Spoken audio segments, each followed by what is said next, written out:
Hello, welcome to program Important Issue. I'm Zarina Kozova, and we today to discuss about religion in modern society. Today our guest, Organization of American States Commissioner for Religion Freedom, Mr. Marwan Gill. Mr. Marwan Gill, thank you for your attention. I'm glad to be here. And my first question is about your participation in this forum. What's the main goals of the participants of current forum in Astana, and what's the essential global issue would you to pay attention? First of all, I think I feel very honored and privileged to be here. I'm the Commissioner for Religious Freedom, and due to my work as Imam of the Ahmadiyya Muslim Community in Argentina. So I think it's the first time that someone from Argentina is here at the Congress.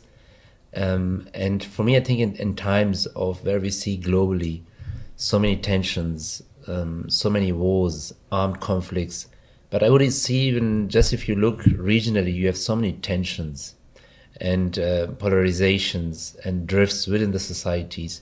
So I think it's a huge achievement what the government and the society of Kazakhstan has achieved here.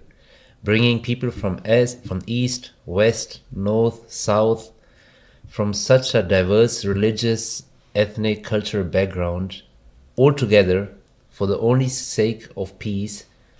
I think it's a huge achievement. And it shows also the commitment with the cause. And on the other side, I think also through the 2 decades of already promoting this message, shows also the trust they have generated within the participants. We all know the conflict in Ukraine and also the war in Gaza has caused so many rifts and I would say walls between societies where it's almost impossible to sit together. And look here, we can. People from different backgrounds are here. Obviously, we have differences. There are ideological, theological, political differences. But I think it's very important to understand the concept of dialogue. Dialogue is not that you and me, we have to think the same, we have to believe the same. No, that's not the concept of dialogue. The concept of dialogue is achieving unity through respecting and acknowledging their diversity. And instead of focusing on the differences, we should put on the table the common values. And especially amongst religions, if we analyze, we'll find that there are much more concepts and values which unite us than those concepts which will divide us. Especially starting off that we all believe in a creator. He's the creator of all mankind. And it's a common value, universal value. If you love him, then you have to be in peace and love all his creation without any distinction of creed, color, race, or nationality. And your point of view, has the Congress, this forum, changed as global platform? Definitely it has changed. I think, and as a Muslim, I feel very proud that a Muslim country like Kazakhstan has not only taken this initiative, but also playing a key role in bringing everyone together and promoting especially such platforms where peacemakers can come, dialogue, but not only dialogue, not only verbally exchange, but also look into precise, concrete actions. The President, His Excellency, in his opening speech and his remarks, very interestingly, he said we are in a post-secular society age now, where he believes, and I agree with him, that religions are going to play a very crucial and vital role according or especially in reference to, in regards to global issues such as climate change, as he also mentioned in his speech. The other point he mentioned, I think what's very important is the artificial intelligence and the moral or the ethic conduct. So he himself proposed kind of 2 very concrete platforms where religions should and could work together. And I think after this, which has been mentioned today many times during the sessions and the speeches and the remarks, is the duty of religions towards a more peaceful and humane world. It's obviously from the first forum in Astana in 2003, the world has changed dramatically. What's the main challenges and problems of modern society, and what are the you're personally concerned about it? I think my personal concern is that as a human race, we always go through different cycles. And if you analyze now, especially with the social media, fake news going around, so there are more and more voices, especially if you see also the clashes between, let's say, more liberal and then more conservative voices. You find that more and more voices, it seems that they prefer to going back to the ages of Cold Wars. And again, the separation between West and East.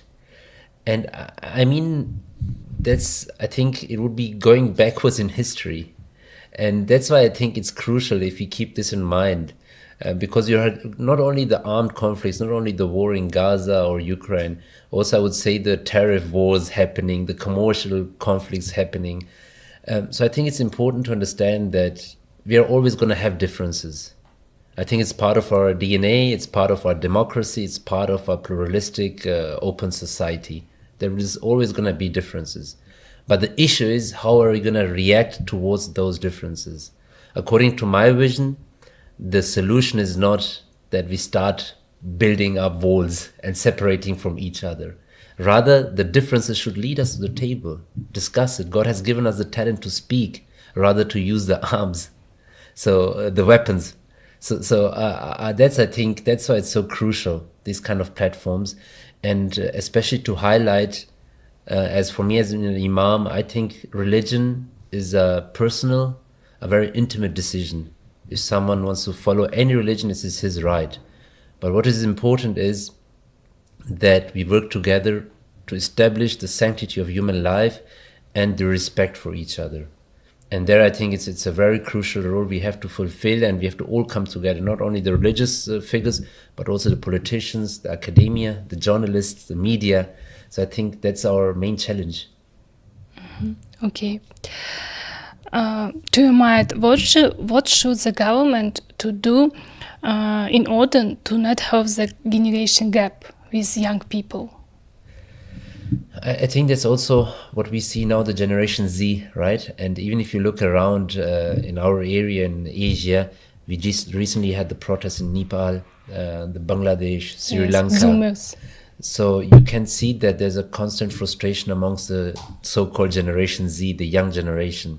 They don't feel addressed by the political let's say, issues or involvement. The same we see now less young people in the mosque, churches, synagogues.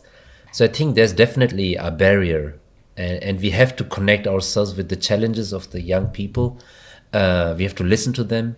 We have to engage with them. And I think especially nowadays where you have the challenge of social media, I think also it shows us that, I would say from our side, the religious figures, that the same tools we should also use for the well-being of our youngsters.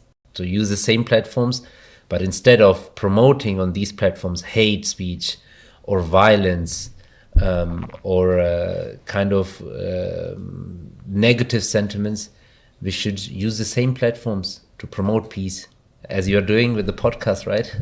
Yes, as a journalist. Yes. It's a power of media, yes? And you might, what's the way for the forum to be more active? I think it's very important that the forum doesn't just stay amongst the leaders. I think it's very crucial that if we want to advance, that what we discuss here, it should be then afterwards converted into actions.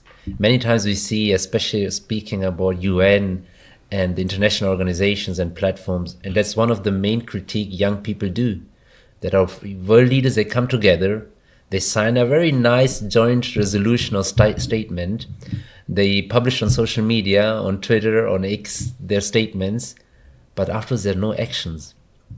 So that's what we can see now, everyone is condemning what's happening in Gaza for almost 2 years. But if you go on the practical side, no change happening.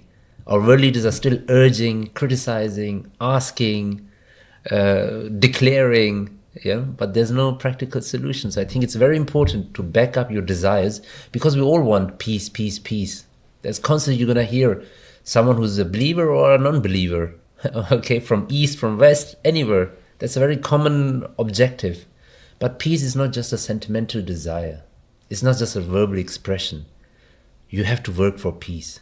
Peace has to be constructed. And therefore, to construct something, you need to put your effort into it. It's an action. So that's also what Islam teaches us, that faith should be expressed and manifested by your deeds. You know, you have the term in Islam, which is amalan salih, the righteous deeds. So I think that's what we need. So after this forum, it should be converted into certain precise actions. Okay, thank you for your answers, for your time. It was program Important Issue, and I would like to remind that you can read all the important news on the website VIII News Inform Agency. See you soon.